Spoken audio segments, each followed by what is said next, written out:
My head really hurts. This was Feng Ming's first thought upon waking up.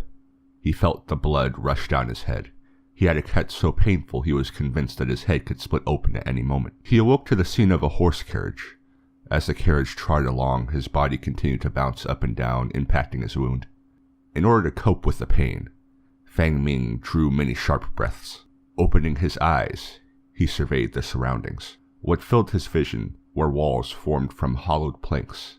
There were also quite a few fair-haired and blue-eyed youths sitting around him, with their eyes closed as they rested. However, none of them glanced in his direction. He seemed to be lying down on the floor, feeling the ice-cold ground underneath him.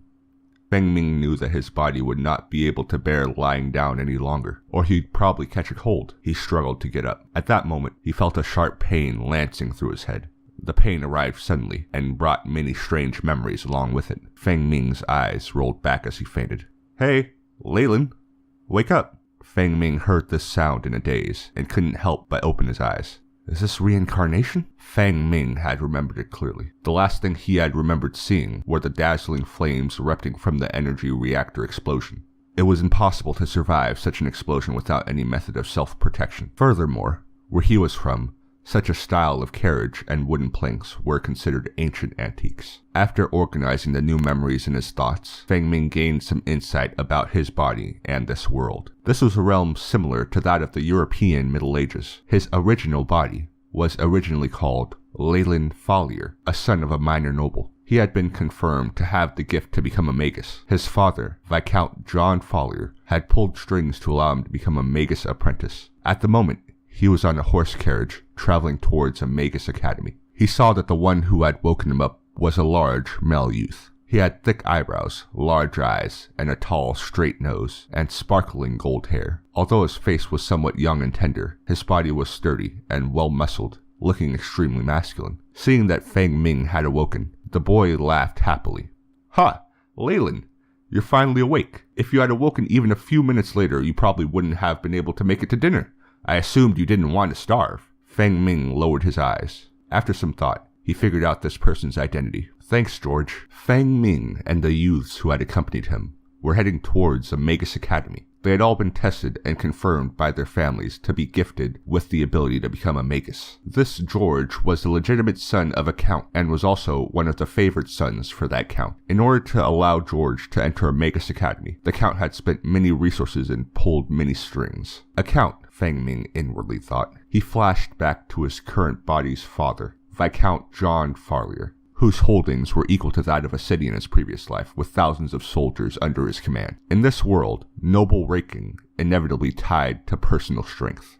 Since George's father was a count, his holdings were likely at least the size of several cities, and his annual income was probably a few thousand gold coins. With such finances and power at his disposal, he still had to take much effort in order to send George to a Magus academy.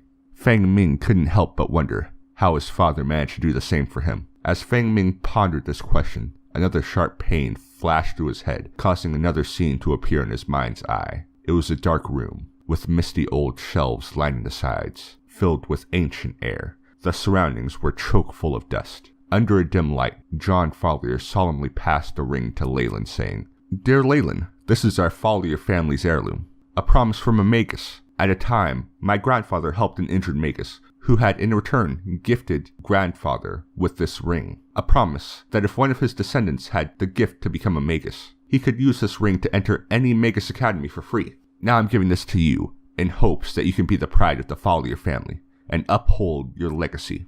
The ring. Feng Ming's eyes narrowed. His right hand involuntarily went to his chest. Under his clothing, he could feel the solid touch, like a metal ring was under there. Heaving a sigh of relief in his heart, he thought to himself, "Lucky. I'm not sure if those guys did not recognize it was a treasure, or perhaps there is some restriction. Either way, I am lucky that this was not snatched from me." As a scientist in his former life, Feng Ming was extremely curious and interested in that mysterious strength, filled with the desire to research more about it. Furthermore, he didn't want to be chased back home because he had lost such an important proof of entry. Although I have taken over this body and accepted its memories, I am still a very different person from the original Leylin. To his family members who have spent many years with him, they would easily be able to see the difference. If they had mistaken it for him being possessed by a devil, and perhaps begged or hired one of those mysterious Magus to investigate, I might be found out. However, if I can enter a Magus Academy, I will probably not return home for at least several years. By that time, if there are any changes in my behavior, it would be considered normal. To be a Magus, it's probably normal to be strange and eccentric. If I were to act the same as the Leylin before, it would be deemed strange then. Just as he was in deep thought, a pair of strong, large hands suddenly assisted him to his feet. "What are you thinking about?" George asked. Nothing." Feng Ming quickly shook his head, then clutched his head again as it was still in pain. He suddenly spun his head around and looked at George, causing George's heart to clutch suddenly, as if being stared at by a venomous snake. "Dearest George, why didn't you wake me up earlier, and instead let me lay on the floor like that for such a long time?" Feng Ming rolled his eyes and asked. "I saw you having such a nice sleep and thought that you'd like to lay down there." George scratched his head abashedly. However, his eyes sparkled with cunning gleam. Under Feng Ming's murderous glaze, he finally raised his hand in surrender. "Fine, fine. Who asked you to offend my goddess? Offending her is still fine, as bros.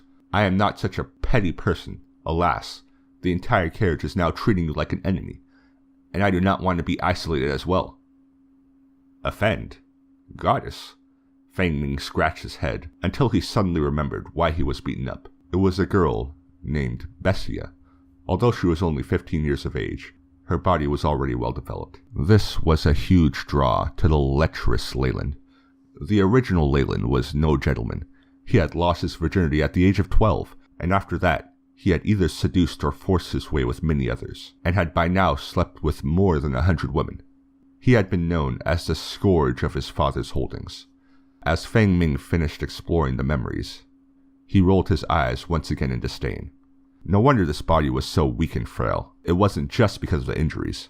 Thinking back, it was clear that Leylin had been too used to causing trouble in his own territory, and hadn't been able to control himself when he saw Bessia. The first few times, it was still rather normal, flirting and making passes. Near the end, he had resorted to violent means. When Feng Ming saw these memories, he couldn't help but label the original as an idiot. That Bessia is a princess of a small country, and yet Leylin still wanted to attack her? Are his brains filled with glue? Sheesh. What happens after this goes without saying. Leylin was taught a savage lesson by the bunch of flower guardians. Note: flower guardians translates to wannabe escorts or protectors. He had actually died because of these beatings, which had eventually benefited Feng Ming. This Bessia, it seems he isn't as simple as I thought. How scheming. Feng Ming gave a cold laugh as he thought. Fine, no matter what, since I have taken over your body, if I have the chance, I will take revenge for you. As for now, I am Leylin Follier. Feng Ming swore in his heart. In Leylin's memories, he had not seen any signs of Asians, nor had he heard anything about China. In this Western-styled world, if he used his own Chinese name, it would be too dangerous. When he looked around, he realized there was no longer anyone else in sight within the spacious carriage. It was no wonder George had to call to him. "No matter what, I still have to thank you." "George, do you have any medicine?" Feng Ming said as he stood up and stretched his body. Although it still hurt in a few places, it did not impede his movement. The wound in the back of his head had already become a scab. "Ha! I knew you'd need this." George laughed as he tossed a small bottle over. "This is my family's secret product. I heard that it's usually used during a knight's training, and is extremely effective against any bodily injuries." As George spoke, he looked furtively. "Alright, dinner is about to start. I'm going to head there first. You should probably apply the medicine and hurry over too. Remember, do not tell anybody about our friendship." After he finished speaking, he ran off like a gust of wind. Looking at George's figure disappear into the distance, Leylin couldn't help but massage his own forehead. It looked like this Leylin had truly stirred up a hornet's nest. Was it such a big deal? In Leylin's memories, it seemed like in this world, sexual relations were rather open. At this point, he couldn't do anything to remedy the situation. Swiftly taking off his clothes, Leylin rubbed the medicine all over his injuries. This damn George. Couldn't he at least help me apply the medicine before leaving? Leylin drew several sharp, cold breaths as he applied the medicine. The medicine was extremely effective. As soon as he applied it, there was a cooling sensation, and the pain vanished. After he had dealt with the wounds of his body, Leylin put on his clothes and opened the carriage door. Whoosh! A gentle breeze blew across, and the sun was setting in the horizon, painting everything around with a golden hue. No matter what, it feels good to be alive. Leylin's eyes moistened as he muttered. Looking at his surroundings, he noticed several large carriages forming a circle to make a crude, temporary campsite, with a large fire in the middle. There were many youths around this fire, sitting and resting on cloth mats laid on the ground, laughing and playing with each other while eating bread in their hands. Leylin walked towards the table where there were quite a few breads and juices placed. According to his memories, this was where the food was distributed. When he approached the area, he saw that a few people were queuing up. As they spotted Leylin, they looked over at him with a look of despise. Although Leylin thought of himself as a thick-skinned individual, he still found it somewhat difficult to endure. Still, he did not leave. No matter what, he still had to eat. "Hurry up!" a hoarse voice rang out. "So sorry, Lady Angelia." A freckled-haired boy quickly apologized and took his share of food before running away. Beep. Danger. Alert. Danger. Alert. You are extremely close to a source of danger. Recommendation: the host should move at least 1,000 meters away.